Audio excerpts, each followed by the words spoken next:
All right, ladies and gentlemen, are you ready for the anchor of Team Internet? Let me hear you. Welcome to the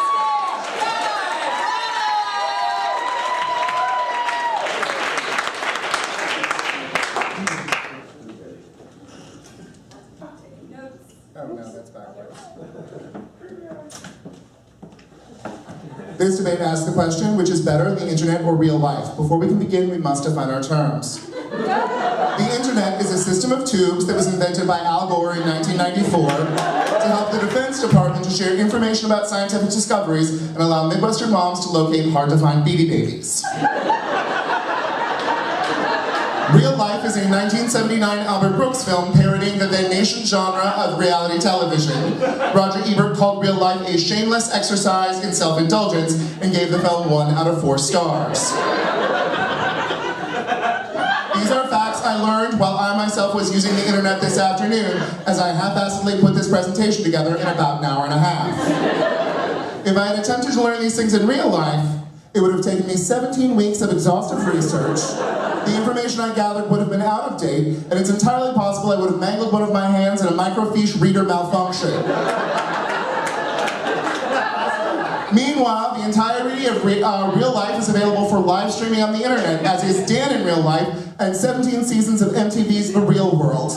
And watching any of these would be a bolder, more impressive choice for an afternoon's respite than walking in a stupid park, because they demand that you actually look at the world through somebody else's eyes other than yourself. Roger Ebert called the movie Real Life a shameless exercise in self-indulgence. Well, so is real life. It's a solipsistic toboggan ride through reality as nothing other than yourself. The internet challenges you by letting you be something other than yourself. On the internet, I could be all sorts of things. A troll priestess having to balance healing her guilt and a burgeoning enchanting business. A men's rights activist talking shit at ladies for asking for equality in the gaming industry. A gay guy who is hotter than I am. Or a penguin on Club Penguin. Exactly. Hey, their mom, if this were on the internet, you could just set parental controls and you wouldn't have to worry about this.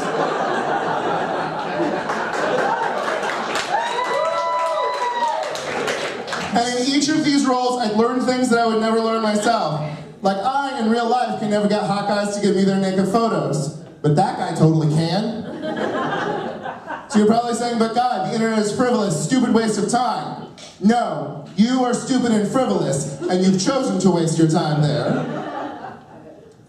As Seth said, the internet is essentially the sum total of human knowledge. The entirety of Greg Tate's Everything But the Burden, a really good book about white appropriation of black culture, is on the internet. Toni Morrison giving a graduation speech to the women of Wellesley. Like 50 productions of Gilbert and Sullivan's Iolanthe.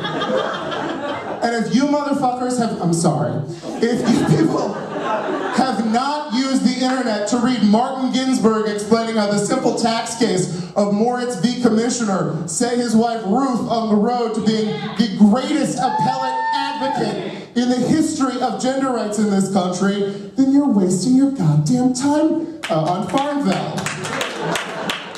Read that at the Library of Congress. No, I read it on, like, in my house naked. You might be saying there are some experiences that require the immediacy of a real-world experience, like sports and trips into nature. I do not want to do these things. I am bad at them. There are people who are much better at doing these things, and they can then record it on a GoPro, and I can watch them do it, then watch them fall and break a hip and get eaten by a mountain lion. The only mountain lion on the internet is a very reliable operating system. But what about sex and dating, was asked by the other side. Aren't these experiences that require the physical immediacy of the real world? But I ask you, why is my sex less real? Because it's with a partner who's FaceTiming from Slovakia, whom I'm paying in bitcoins to flex and, close your ears, masturbate for my amusement. Who is Alex to say that what we have is not real just because it's only with 2 of our senses? Alex, I have a question for you. How much money have you made from stand-up comedy? $5 $500? How much more would you have made if you were a Vine star? Let alone, how much more would you have made if you were Slobodan?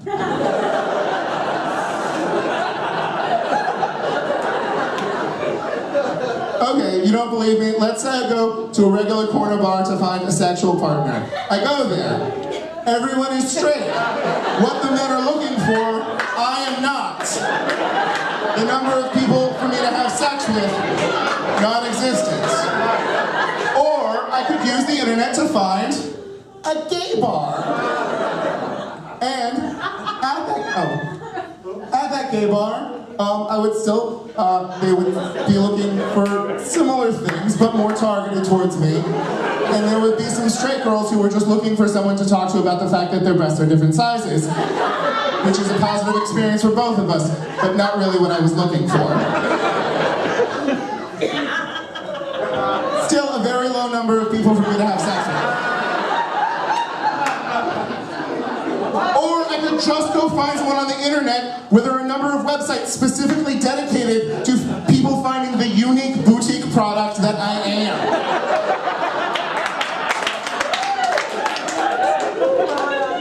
Oh, there are enough people for me to have sex with there. Because the real world is a place we evolved to live in. We learned how to grow food, make shelter, reproduce to keep existing here. But as Seth brought up, all of those things are super gross. One time in high school, I was working construction and we were building a house and tar fell on this guy's arm and I saw all of the tar and all of the skin on his arm slide off at the same time. If I watched that on the internet, it would be hilarious.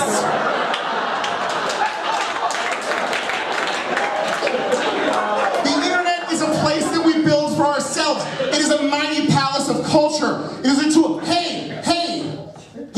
Back then we had phone books to beat people with, but we had when people did get beaten, we just learned about it through rumor or somebody said something. Now we can all pull out a camera and say, hey, police officers, stop that. Ladies can tell stories of the horrible things that happened to them and they can get backed up by other ladies. And remember all of those times that tyrannies got toppled by Twitter 3 years ago? And also, you can find dick. And those things are not as comedically disengaged from each other as my last joke might have implied. I want you guys to look at this chart of gay rights over the past 70 years. In 1960, every state in this country outlawed homosexuality. In our long, slow fight for civil rights, we changed that number to about half, but then it stalled. Suddenly, over the course of 10 years, we went from nearly half of states making being gay a crime to over half of states, recognizing our marriages as equal to heterosexual marriages. What happened in that intervening time? Al motherfucking Gore! And his system of tubes. And gay guys use those tubes to put our tubes in other guys' butt tubes, and in the process, they've got to learn somewhere. No longer being isolated, no longer being frightened, sharing who we were, and realizing that we didn't need to be ashamed of what we did, and telling other people that our lives matter. Let's take another example that applies to all of this. For 230 years, we elected presidents IRL. And what did we get? 43 white rich guys bought and paid for by big business. Then we got Twitter and PayPal, and 3 years later, we organized, we donated $5 and $10 increments, and we had a black northern liberal named Barack Hussein Obama in the White House. Beat that, real world.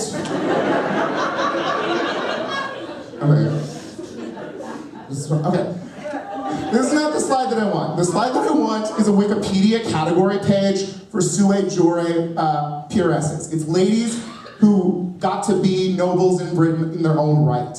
When I was, just a couple of years ago, I was on the internet and I found that page. And I started crying because it was a thing I wanted to know my entire life. And there had been no book that could give that to me. And here it was, completely updated. And the best thing was, it wasn't just that information. It was all of that information composed by other nerds who were just as dorky about this thing as me. Because what is the internet but other people? Yeah, those trolls aren't a terrible troll like you put up there, it's another human being. And maybe having to listen to them isn't the worst thing. Maybe it's how we step forward as a people. Maybe Sartre was only half right. Maybe paradise is other people too.